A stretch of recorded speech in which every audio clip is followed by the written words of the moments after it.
الحمد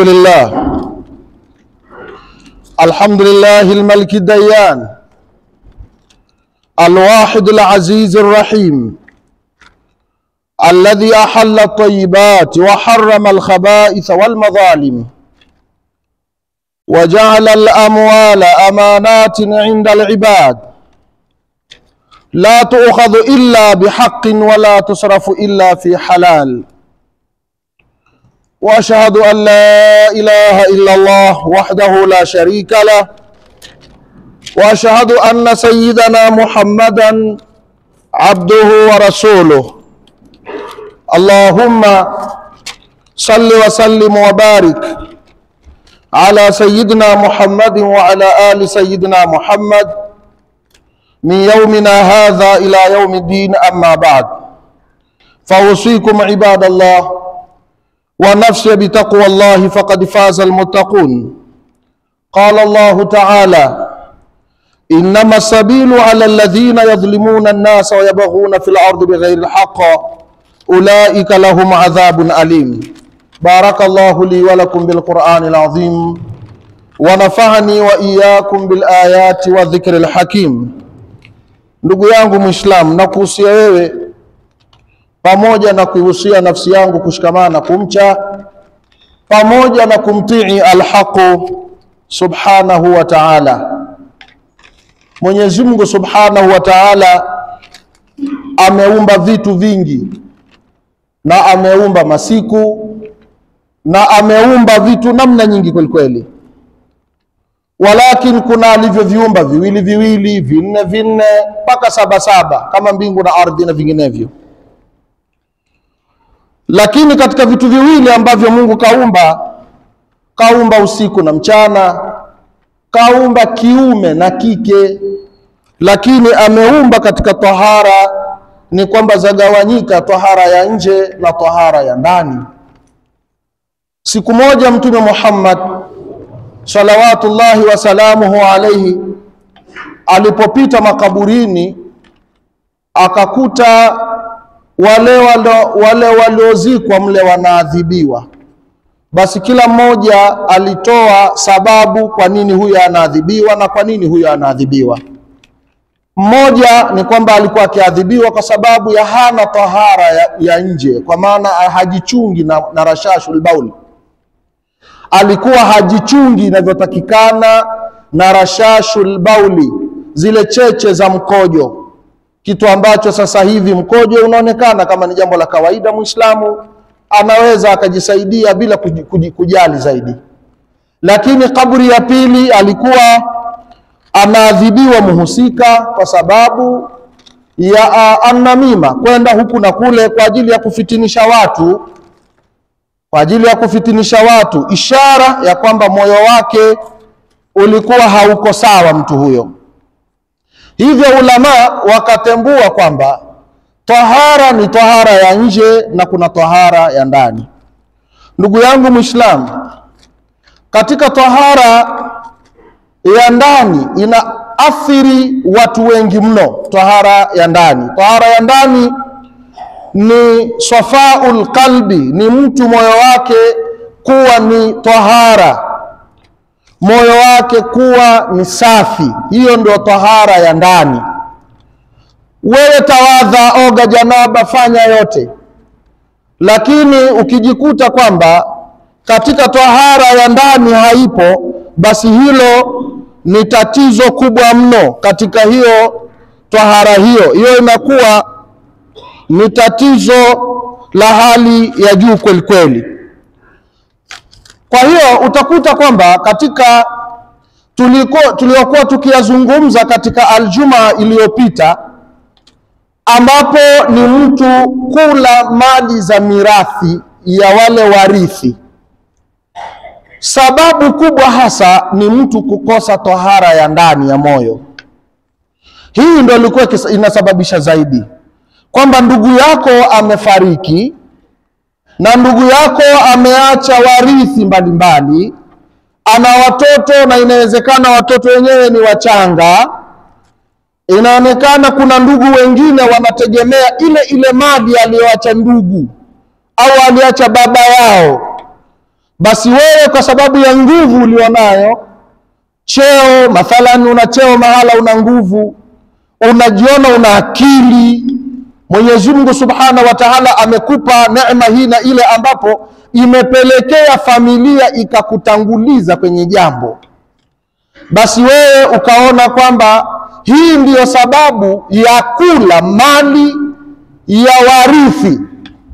Mwaka wa kwanza toka marehemu amefariki mpaka mwaka wa 10 haijarithishwa mali hiyo, lakini wewe ndio umehodhi na ndio unatumia mali hiyo. Hiyo ni ishara ya kwamba moyo wako si safi, huna tahara ya moyo. Hiyo ni ishara hiyo, na kukosa tahara ya moyo ni kitu kibaya kweli kweli. Aljumaa iliyopita kama mnakumbuka, tumeeleza kwamba shida kubwa inapotokea kama hiyo, basi kinachofuatia ni kwamba yanapatikana madhara, hasa kwa wewe unayeshughulika na jambo hilo, na tukayaeleza madhara yake. Na leo tulieleza kwamba leo tutaeleza madhara yanayoipata mali yenyewe, kwa sababu mali ile inakuwa haina baraka. Nabii Muhammadin salawatullahi wasalamuhu alayhi alipoeleza hadithi maswahaba zake, wanafunzi wake, inna Allaha tayyibun la yaqbalu illa tayyiba, kwamba Mwenyezi Mungu yeye tayyib, Mwenyezi Mungu anasifika na sifa nzuri. La yaqbalu, Mungu hakubali, illa tayyiba, isipokuwa kile ambacho anaradhi nacho, kile ambacho anakikubali yeye Mungu. Basi mwanafunzi wa Mtume Muhammad sallallahu alayhi wa alihi wasallam, Abdullah bin Mas'udi radhiyallahu anhu na Umar bin Khattabi, basi wakaeleza kwamba, asema Abdullah bin Mas'ud asema, wallahi asema, makhtalata malun haramun bimali muslimin illa afsadahu Allah. Makhtalata, haijachanganyika, malun haramun, mali ya haram hiyo ambayo umeihodhi ukaichukua, haijachanganyika mali hiyo ya haram bimali muslimin, na mali ya Muislam, kwa maana ya kwamba ukaichukua ile mali ambayo si halali yako uliyohodhi, ukachanganya na riziki zako, kwa sababu kwa vyovyote lazima utakuwa na riziki zako zipo, ukachukua ukachanganya. Asema illa, isipokuwa afsadahu Allah, mali ile Mungu anaiharibu. Ile mali yako mwenyewe katika riziki zako, utakuta mali yako yenyewe inaharibika. Hata ile ambayo unaihodhi na unasema inshallah mwakani, inshallah mwakani, inshallah mwakani, utaikuta nayo inaharibika. Al-Hasan al-Basri akafasiri akaeleza pia, akasema kwamba innal mala al-haram wabalun ala sahibihi, mali ya haramu ni tatizo kwa mwenyewe. Kwanza ni tatizo kwa wewe muhusika, lakini wabalun ala man humila ilayhi, pia ni tatizo kwa yule ambaye kabebewa, kachukuliwa ile mali kapelekewa. Mathalan, unaanza ukasema mimi nina mali ya warithi ambayo umeidhulumu, ngoja niichukue nimpelekee mtu, kama kuikimbiza. Unaweza ukasema hivyo, mimi ngoja nichukue ili mali hii niipeleke mahala fulani kwa mtu fulani, ili mali hii iwe kule. Basi vile vile anasema mali hiyo pia itakuwa ni tatizo. Na hapa tukaambiwa kwamba ni ishara ya mtu anapokuletea mali yake anataka kuichanganya na mali yako, muulize, mali hii umeitoa wapi? Mali hii nimenyang'anya, nimefanya ujambazi huko, waliyadhu billah. Kisha baada yake ndio anakuletea, mwambie hapana. Hata kama ameleta mali nyingi kiasi gani, lakini mwambie hapana, mali hapana, sitoichukua. Kwa sababu ukichukua ile mali, kinachofanyika ni kwamba inakuja kuharibu na kukosesha baraka mpaka hii yako uliyokuwa nayo. Waislamu kwa sasa hivi kumekuwa na shida kubwa sana. Shida hasa watu wamekuwa hawafai kwa sababu ya riziki. Watu wamekuwa sasa hivi hawafai, mioyo yao imeharibika kwa sababu ya riziki. Walakin tathmini hapo ulipokaa wewe, unakokwenda na ulikotoka ni wapi mbali na ni wapi karibu. Kwa sababu hapo ulipo, kama una miaka hiyo, je, utapata nusu ya miaka ulionayo? Je, utapata robo? Na ni nani amekuambia kwamba wiki ijayo utakuwa ardhini unatembea? Lililopo ndugu yangu Muislamu, mnapoona mwenzetu ametutoka katika ulimwengu, ndugu ametoka katika ulimwengu, kwanza kabisa kuliko yote madeni yake. Hebu mhurumieni huyu, madeni yake. Unaweza mkakusanya mali za sadaka, za kumfanyia dua, kufanya sadaka, ni jambo zuri, lakini mtakuwa mmeacha jambo kubwa zaidi. Jambo zuri kumfanyia sadaka, lakini je, familia imekaa ikaangalia deni la marhumu? Kwa sababu ile marhumu kaburini anaadhibiwa, anafungwa minyororo yule, na yule anataka nusura kutoka kwetu tulio hai sisi. Hilo ndio unabidi kutazama. La pili, mali ya warithi. Tunaletewa masala mengi ya watu wanaorithisha munasahati wa munasahati wa munasahati. Ani mali haijarithishwa miaka 10, miaka 12, kwa maana wale waliotakiwa kurithi wengine wamekufa, wameacha watoto wengine nao walitakiwa wapate kutokana na aliyeko, naye kafa, naye hivyo, naye kafa yule. Mpaka unasema nyinyi mlikuwa wapi? Asema ni fulani ndio alikuwa kituzuia kwamba sisi tusiweze kurithi. Ani mpaka watu waliotakiwa warithi wamekwenda akhera kwa sababu ya mtu mmoja ambaye Mwenyezi Mungu Subhanahu wa Ta'ala atunusuru kuwa katika mioyo mibaya. Tuseme amina. Mungu atunusuru sana katika hali kama hivyo. Na mwisho Ibn al-Qayyim rahmatullahi ta'ala asema as-su'tu wa in kathara dhahiruhu fahuwa ila qilla. Mali ya haramu hata kama utaiona dhahiri yake ni nyingi, kama mamali ya riba haya, mnaona mamali ya riba haya, kama tutakavyokuja kueleza insha Allah, mali ya riba. Na je, pesa tunazoziweka benki kwa sasa, riba yake tuchukue tusichukue? Haya ni masala mengine kabisa, kwamba mali ya haramu wa in kasura dhahiru, hata kama dhahiri mnaiona ni nyingi kabisa, asema fahuwa ila qilla. Hiyo muda sio mrefu inakwenda kuisha, inakwenda katika uchache. Lakini wa masiruhu ila zawal, mwisho wake inakwenda kumalizika. Idha ndugu zangu, ni juu yetu sisi kufanya utaratibu wa mirathul Islam. Sasa hivi matatizo katika mirathul Islam haipo, na tutajaeleza Ijumaa ijayo kwa nini watu hawarithiani sasa hivi Kiislamu. Wengi utasikia sisi twakimbilia bwana, tutakwenda mahakamani bwana, tutakwenda kurithishana huko. Kuna kurithi na kugawa. Kule mahakamani mnakwenda kugawana, sio kwenda kurithishana. Kurithi ni kwa mujibu ya Kitabullah wa sunnati rasulihi, ni kwa mujibu wa Qur'ani na hadithi za Mtume Muhammad.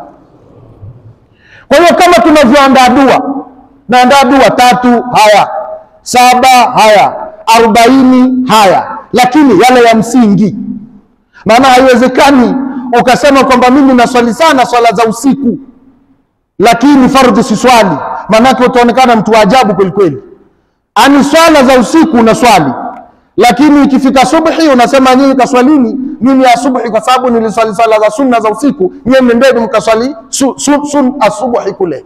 Hapana. Sasa haya ni ya msingi, haya tunayofanya ya dua tuyafanye, lakini yale ya msingi tufanye nini? Tuyatizame. Nayo ni masala ya ibada ya kugawa alichoacha marhum. Mwenyezi Mungu Subhanahu wa Ta'ala atuzindue na tutekeleze haya ambayo ni ya msingi na haya ambayo tumeelekezwa na Mwenyezi Mungu na Mtume Muhammad salawatullahi alayhi wa alihi wasallam. Ayuha al-ikhwatu al-muslimun, tawajjahu jami'an ila Allah biqulubikum wa qulu jami'an astaghfirullah.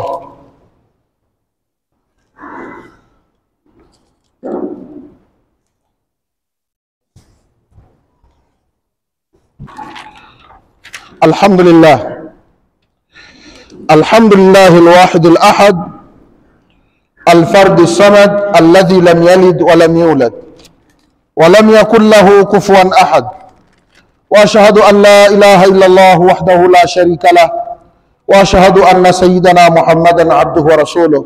اللهم صل وسلم وبارك على سيدنا محمد وعلى آل سيدنا محمد من يومنا هذا إلى يوم الدين. أما بعد، فأوصيكم عباد الله ونفسي بتقوى الله، فقد فاز المتقون. قال الله تعالى: إنما المؤمنون الذين آمنوا بالله ورسوله ثم لم يرتابوا وجاهدوا بأموالهم وأنفسهم في سبيل الله أولئك هم الصادقون. وقال تعالى: وما آتاكم الرسول فخذوه وما نهاكم عنه فانتهوا واتقوا الله إن الله شديد العقاب. وقال تعالى: إن الله وملائكته يصلون على النبي يا أيها الذين آمنوا صلوا عليه وسلموا تسليما. اللهم صل وسلم وبارك على سيدنا محمد وآله، وارض اللهم عن الخلفاء الراشدين خصيصا من ذي العصر العريقة سيدنا أبي بكر الصديق وعمر الفاروق وعثمان ذي النورين وعلي المرتضى وكافة أصحاب رسول الله صلى الله عليه وسلم أجمعين. اللهم اجعل أمورنا بأيدي أخيارنا ولا تجعله بأيدي شرارنا. اللهم ارفع مقتك وغضبك عنا ولا تؤاخذنا بما فعل ويفعل السفهاء منا.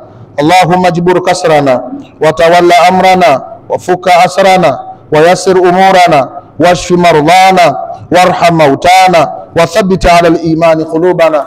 اللهم ثبت على الإيمان قلوبنا. اللهم ثبت على الإيمان قلوبنا. اللهم آت أنفسنا تقواها وزكها أنت خير من زكاها إنك وليها ومولاها. اللهم ربنا اغفر لنا ذنوبنا واستر عيوبنا وأصلح قلوبنا ونق نفوسنا وارزقنا الإخلاص في القول والعمل. اللهم فرج همومنا ونفس كروبنا واقض ديوننا. اللهم احفظ بلادنا وأهلنا. اللهم احفظ بلادنا وأهلنا. اللهم احفظ بلادنا وأهلنا وألف بين قلوبنا وارزقنا الأمن والإيمان. اللهم ارزقنا الأمن والإيمان والسكينة والإحسان. اللهم اجعل جمعنا هذا جمعا مرحوما وتفرقنا من بعده تفرقا مؤيدا معصوما، ولا تجعل فينا ولا منا ولا معنا ولا شقيا ولا محروما.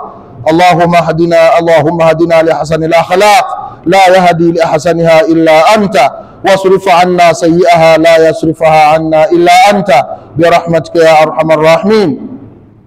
اللهم ارزقنا توبة نصوحة قبل الممات وراحة عند الممات ونعيما بعد الممات. اللهم إنا نسألك صحة في البدن وسعة في الرزق ونورا في القلب وسدادا في الرأي وتوفيقا في كل أمر. اللهم اغفر للمؤمنين والمؤمنات والمسلمين والمسلمات الأحياء منهم والأموات إنك سميع قريب مجيب دعوات يا قاضي الحاجات ويا كافي المهمات برحمتك يا أرحم الراحمين. عباد الله، إن الله يأمر بالعدل والإحسان وإيتاء ذي القربى وينهى عن الفحشاء والمنكر والبغي يعظكم لعلكم تذكرون. اذكروا الله العظيم الجليل يذكركم واشكروه على نعمه يزدكم ولذكر الله تعالى عز وجل أكبر. وأقيموا الصلاة قوموا إلى صلاتكم يرحمكم الله.